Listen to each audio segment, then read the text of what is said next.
ರಾಜ್ಯದಲ್ಲಿ 545 ಪಿಎಸ್ಐ ನೇಮಕಾತಿಗೆ ಮರುಪರೀಕ್ಷೆಯನ್ನ ಇವತ್ತು ಏರ್ಪಡಿಸಲಾಗಿತ್ತು. ಈ ವೇಳೆ ಸೇಂಟ್ ಜೋಸೆಫ್ ಹೈಸ್ಕೂಲ್ ಆವರಣದಲ್ಲಿ ಹೈ ಡ್ರಾಮಾನೇ ನಡೆದಿದೆ.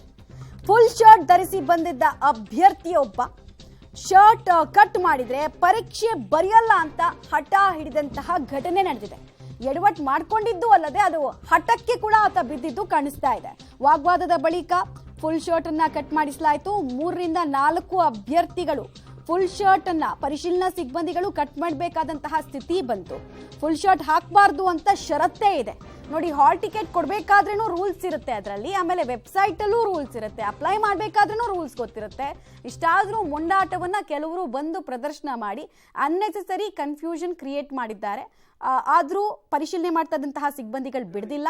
ಗಮನಿಸ್ತಾ ಇದ್ದೀರಾ ನೀವು, ಒಂದ್ ಕಡೆಗೆ ಫುಲ್ ಶರ್ಟ್ ಗಳನ್ನ ಕಟ್ ಮಾಡಿದ್ದಾರೆ. ಪರಿಶೀಲನಾ ಸಿಬ್ಬಂದಿಗಳು ಹೇಳಿದಾಗ ಹಠಕ್ಕೆ ಬಿದ್ದಂತಹ ಅಭ್ಯರ್ಥಿಗಳು ನಾವು ಮಾಡಲ್ಲ, ಎಕ್ಸಾಮ್ ಬರೆಯಲ್ಲ ಅಂತ ಹೇಳಿದ್ರು. ಇದ್ಯಾವುದಕ್ಕೂ ಬಗ್ಗದಂತಹ ಪರಿಶೀಲನಾ ಸಿಬ್ಬಂದಿಗಳು ಸ್ಟ್ರಿಕ್ಟ್ ಮಾಡಿದಾಗ ವಿಧಿ ಇಲ್ಲದೆ ಆ ಶರ್ಟ್ಗಳನ್ನ ಕಟ್ ಮಾಡಿದ್ದಾರೆ. ಆ ಪೀಸ್ಗಳು ಕೂಡ ಅಲ್ಲಿ ನೆಲದ ಮೇಲೆ ಬಿದ್ದಿರೋದನ್ನ ನೀವು ಗಮನಿಸ್ತಾ ಇದ್ದೀರಾ. 3 ರಿಂದ 4 ಜನ ಅಭ್ಯರ್ಥಿಗಳು ಇದೇ ರೀತಿ ಮೊಂಡಾಟವನ್ನ ಪ್ರದರ್ಶನ ಮಾಡಿದ್ದಾರೆ. ಎಡವಟ್ಟಿಗೆ ಒಂದು ದಾರಿ ಅಂತಾರಲ್ಲ, ಹಾಗೆ ಇವರದ್ದು ದಾರಿ ಕಂಡು ಬಂತು. ಮೊದಲೇ 2021ರಿಂದ ಪರೀಕ್ಷೆಗೆ ಒಂದು ಅವಕಾಶ ಸಿಗ್ಲಿ ಅಂತ ಕಾಯ್ತಾ ಇದ್ರು ಜನ. ಸರಿ, ಅವಕಾಶ ಮಾಡಿಕೊಟ್ವಿ, ರೂಲ್ಸ್ ಅನ್ನು ಫಾಲೋ ಮಾಡಿ ಅಂದರೆ 108 ನೆಪ, ರೂಲ್ಸ್ ಮರ್ತೋಗೋದು, ಆಮೇಲೆ ನೆಗ್ಲಿಜೆನ್ಸ್ ತೋರಿಸೋದು ಎಲ್ಲವೂ ಕೂಡ ಕಂಡು ಬಂತು.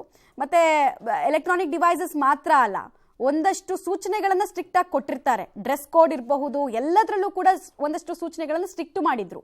ಪಾರದರ್ಶಕವಾಗಿ ಎಕ್ಸಾಮ್ ನಡೆಯುತ್ತೆ KA ಅವರ ನೇತೃತ್ವದಲ್ಲಿ ಅಂತ ಹೇಳಲಾಗಿತ್ತು. ಆದರೂ ಕೆಲವು ಅಭ್ಯರ್ಥಿಗಳು ಇಲ್ಲಿ ರೂಲ್ಸ್ ಅನ್ನ ಫಾಲೋ ಮಾಡೋದಕ್ಕೆ ಹಿಂದೇಟ್ ಹಾಕಿದ್ದು ಕಂಡು ಬಂತು. ನಂತರ ಅನಿವಾರ್ಯವಾಗಿ ಅವರು ರೂಲ್ಸ್ ಫಾಲೋ ಮಾಡಿ ಎಕ್ಸಾಮ್ ಅನ್ನ ಬರೆದಿರೋದು ಕೂಡ ಕಂಡು ಬರ್ತಾ ಇದೆ.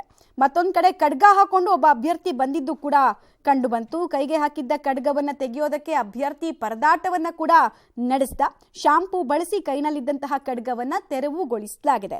ಖಡ್ಗ ತೆಗೆಯೋ ವೇಳೆ ಕೈಗೆ ಅಭ್ಯರ್ಥಿ ಗಾಯ ಮಾಡ್ಕೊಂಡಿದ್ದಾನೆ. ಮುಂಚೆನೆ ಗೊತ್ತಿರಬೇಕಾಗಿತ್ತು, ಪ್ರಜ್ಞೆ ಇರಬೇಕಾಗಿತ್ತು, ಪ್ರಜ್ಞಾಪೂರ್ವಕವಾಗಿ ನಡ್ಕೊಳ್ಬೇಕಾಗಿತ್ತು ಅಂತ ಹಲವು ಸಾರ್ವಜನಿಕರು ಅಭಿಪ್ರಾಯವನ್ನ ವ್ಯಕ್ತಪಡಿಸ್ತಾ ಇದ್ದಾರೆ. PSI ಪರೀಕ್ಷೆಯ ಸಂದರ್ಭದಲ್ಲಿ ಅಂದ್ರೆ ಮರುಪರೀಕ್ಷೆಯ ಸಂದರ್ಭದಲ್ಲಿ ಕಂಡು ಬಂದಂತಹ ದೃಶ್ಯಾವಳಿಗಳಿವೆ. ಇಲ್ಲ ಇದೆ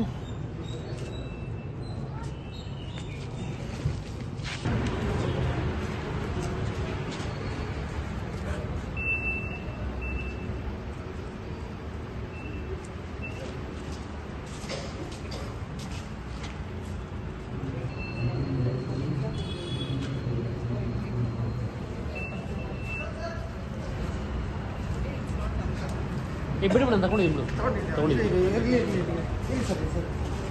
ಹಾಂ ಸರ್.